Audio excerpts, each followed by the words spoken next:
రాష్ట్ర రాజధాని హైదరాబాదుకు 143 కిలోమీటర్లు, కరీంనగర్కు ఆగ్నేయంగా 65 కిలోమీటర్ల దూరంలో ఉంది ఇల్లందకుంట గ్రామం. అపర భద్రాచలంగా పిలుచుకునే ఇల్లందకుంట రామదర్శనం సర్వపాపహరణం అంటారు.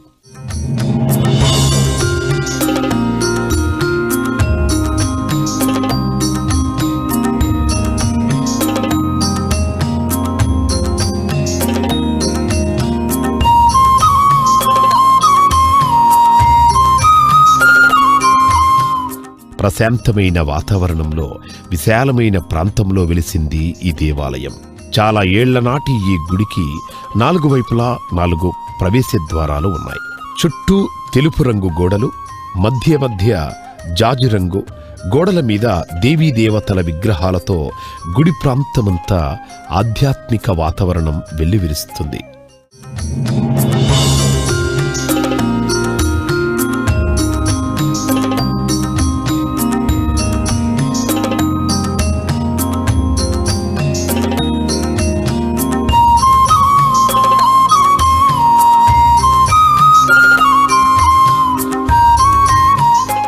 పాంచరాత్రాగమనం శాస్త్ర ప్రకారం నిర్మించిన ఈ గుడి ప్రధాన ద్వారం మీద ఉన్న శిఖరం బంగారు వర్ణంలో వెలిగిపోతూ ఉంటుంది. శిఖరం మీద పంచకలశాలు ఉన్నాయి.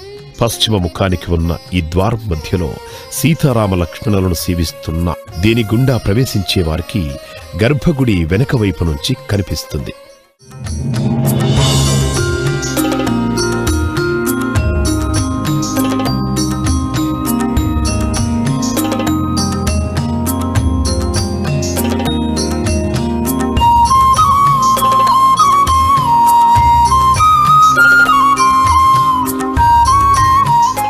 లోపల చాలా విశాలమైన స్థలంలో పచ్చటి చెట్లు, చుట్టూ మండపాలు, ఉపాలయాలు ఇక్కడి ఆధ్యాత్మిక శోభను మరింత ఇనుముడింపజేస్తున్నాయి.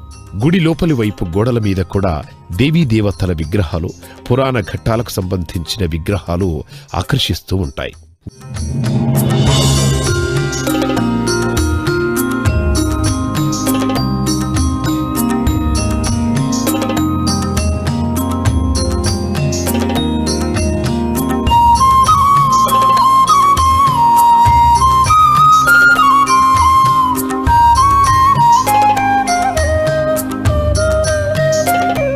గర్భగుడి శిఖరం పుత్తడి మెరుపులతో ఆకర్షణీయంగా ఉంటుంది.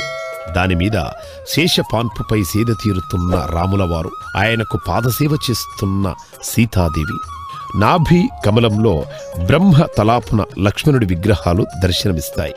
కింద శంకుచక్రాలు, మధ్యలో నామాలు కనిపిస్తాయి.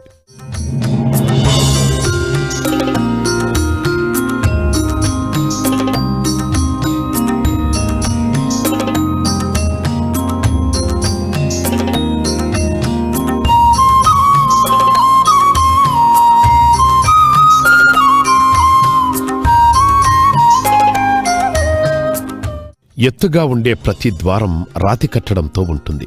ఉత్తరాన మరో ప్రవేశ ద్వారం ఉంది. దీనికి దగ్గరలో గరుడ స్తంభం, మండపం కనిపిస్తుంది.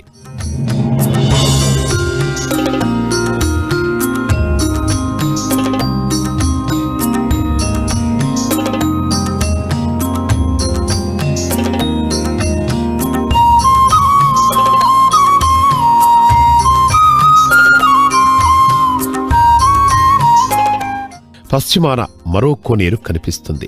లోపల ఎత్తైన ధ్వజస్తంభం, దీపస్తంభం ఉన్నాయి.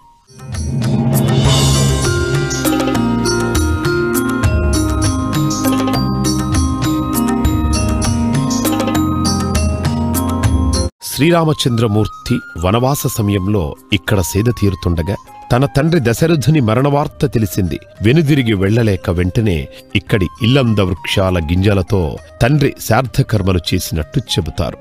దానికి సంబంధించిన ఆనవాళ్లు ఇప్పటికీ ఇక్కడ ఉన్నాయి. అందుకే ఈ ప్రాంతానికి ఇల్లంద అనే పేరు స్థిరపడినట్టు ఇక్కడి వారు చెబుతుంటారు.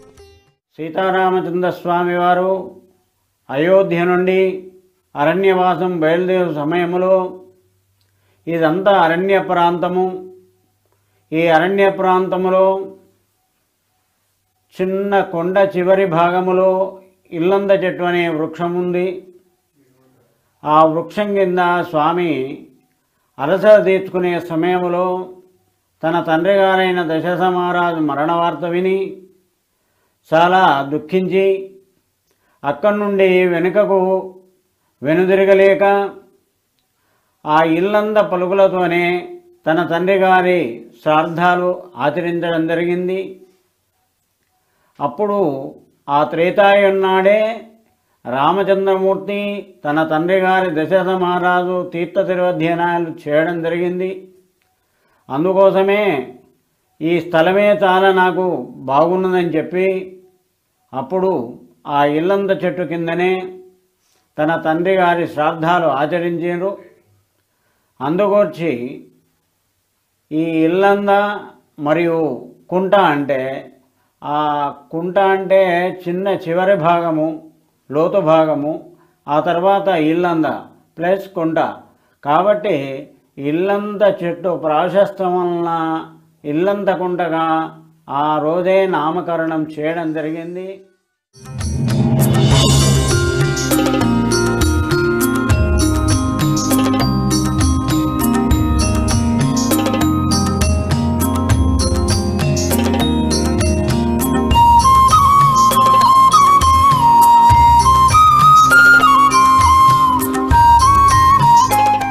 స్వయంగా వెలిసిన స్వామి మూల విరాట్టు ఇల్లంద చెట్టు నీడలో శ్రీరాముడు నిద్రిస్తున్నట్టు, సీతమ్మ రాముల వారి పాదసేవ చేస్తున్నట్టు, లక్ష్మణ స్వామి వింజమరలు విసురుతున్నట్టుగా ఇక్కడ దర్శనమిస్తుంటారు.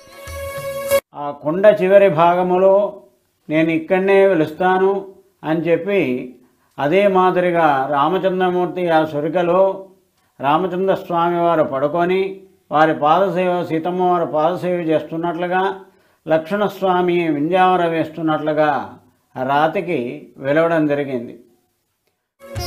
సీతారామ లక్ష్మణ స్వాములతో పాటు రంగనాయకుల స్వామి విశిష్టాద్వైత ప్రకారం 12 మంది ఆళ్వార్లు ఇక్కడి గర్భగృహంలో వెలిసి ఉన్నారు.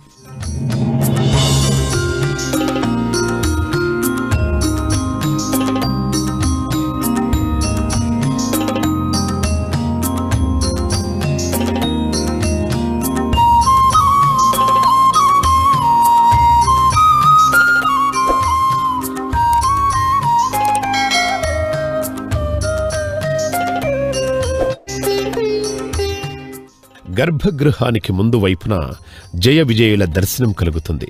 16 కాళ్ల మండపం, దాని ముందు మరో 16 కాళ్ల మండపం ఉంటుంది. 6 అడుగుల కంటే తక్కువ ఎత్తులో ఇవి ఉంటాయి. విశాలమైన గుడి లోపల ఎన్నో మండపాలు మనకు కనిపిస్తాయి.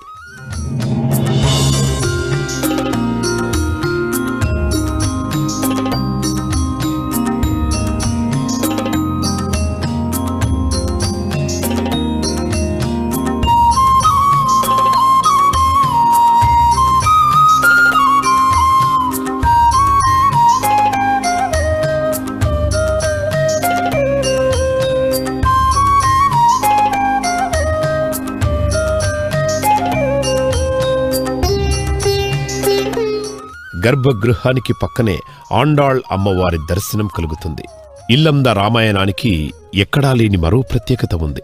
స్వామి స్వయంగా వెలిసి ఉండటమే కాక ఇక్కడ ఉత్సవమూర్తులు స్వయం వ్యక్తములు.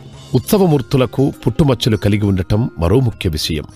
భక్తులైన మూల విరాట్ ఉన్నది కదా, ఉత్సవ విగ్రహాలు కూడా చేయాలనే భావనతోని ఎక్కడెక్కడి నుంచో శిల్పులను తీసుకువచ్చి ఉత్సవ విగ్రహాలు తయారు చేయించే ప్రయత్నంలో నిమగ్నమైనారు. అయినా ఆ ఉత్సవ విగ్రహాలు పూర్తి కాలేదు.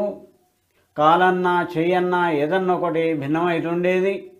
అప్పుడు మళ్ళీ కొంతకాలానికి రామచంద్రమూర్తి ఆకాశవాణి ద్వారాగా వచ్చి నేనే ఉత్సవమూర్తిగా ఉద్భవిస్తాను, 7 రోజులు పరదాలు వేసి ఉంచండి, పట్టాభిషేకము మరియు ఈ గంగ కూడా ఇటే ప్రవహించునని చెప్పి రామచంద్రమూర్తి ఆజ్ఞ ఇవ్వడం జరిగింది. హృదయములో స్వామివారికి పుట్టుమచ్చలు ఉండడము ప్రత్యేకత. ఎందుకంటే లోహము, ఏ లోహమైనా పంచలోహమైనా మనము చేసి విగ్రహాలను ప్రతిష్ఠ చేయించ